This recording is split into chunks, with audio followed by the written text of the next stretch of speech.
Emikolo gy'okujjukira Ssaabalabirizi w'ekkanisa ya Uganda eyasooka Janan Luwum giteekeddwa mu kago bwa Pulezidenti Entebbe nga gyetereka abantu ba lubatu. Luwum yattibwa ku biragiro byali Pulezidenti wa Uganda mu biseera ebyo Idi Amin Dada mu mwaka gwa 1977 ku bigambibwa nti yali akolokota gavumenti ye. Kati giweze emyaka 40 bukyanga Luwum attibwa ng'olunaku luno gavumenti yalufuula lwa kuwummula. Okusinza okw'okumujjukira kwetabyeko abooluganda Race ak'ebikongo okuva mu gavumenti ya wakati ebikulembeddwa mu Pulezidenti Yoweri Kaguta Tibuhaburwa Museveni ne Maama Janet. Omubuulizi omukulu abadde omulabizi w'erango Alfred Oluwa abudde bannaddiini okubeera abeesimbu nga boogera ku nsonga ezigenda mu maaso mu ggwanga ssaako n'abakulu okulungamya obulungi abavubuka. As we remember Janan, there is this point I want to appeal to us. We must never ignore situations, but we never should constantly be confrontational. Janan gives us a legacy. No living young people, being with them, teaching them, modeling for them, so that the future is there. Kyokka basabye Pulezidenti Museveni akwasizeeko okulaakulanya ekifo awaziikibwa Luwum. The greatest tribute we can pay to the heritage of this servant of God.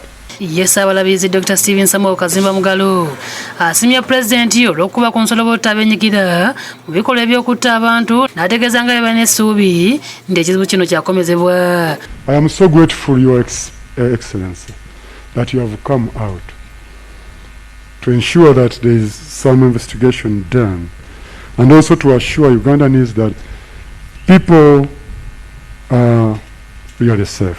Pulezidenti Museveni ayogedde ebimu ku byafaayo byali Ssaabalabirizi Luwum n'ategeeza nti okuttibwa kwe kimu ku byaleetebwa ab'NRA okwesogga ensiko. Why kill a person because of criticizing you? Why? That means you are insecure. That means you are guilty. Yes, Idi Amin killed Janan Luwum, killed other people like Benedicto Chiwanuka.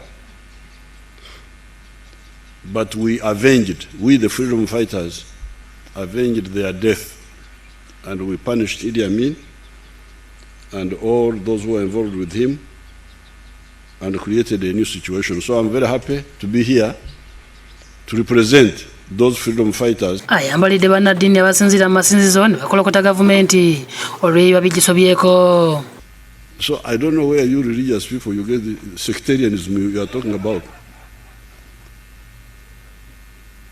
I'm really worried about you people. Especially the Christians. If it were other people, I would not worry. But when I hear that Christians are sectarian, they are this, but which Bible are they reading? Are they reading the Bible I'm reading? Alabudde abasuubira okutabangula eggwanga n'abajjukiza nti eggwanga lino lirimu amagye agalimala okukuuma emirembe ssaako n'abantu baabyo nga tewali muntu yenna asobola kuva gy'avudde n'alikolako effujjo. There is peace. Now some people want to disturb it, but they can't because we shall not accept it because the freedom fighters who fought for the freedom are there. There's nobody. So I would want to use this occasion to assure the country that nobody will disturb the peace of Uganda. Yeyamye okukola ku kifo awaziikibwa omugenzi Luwum nga bannaddiini bwe bamusabye. Supporting the infrastructure of Muchwini, that will be a pleasure to me. I don't know why my staff don't follow up.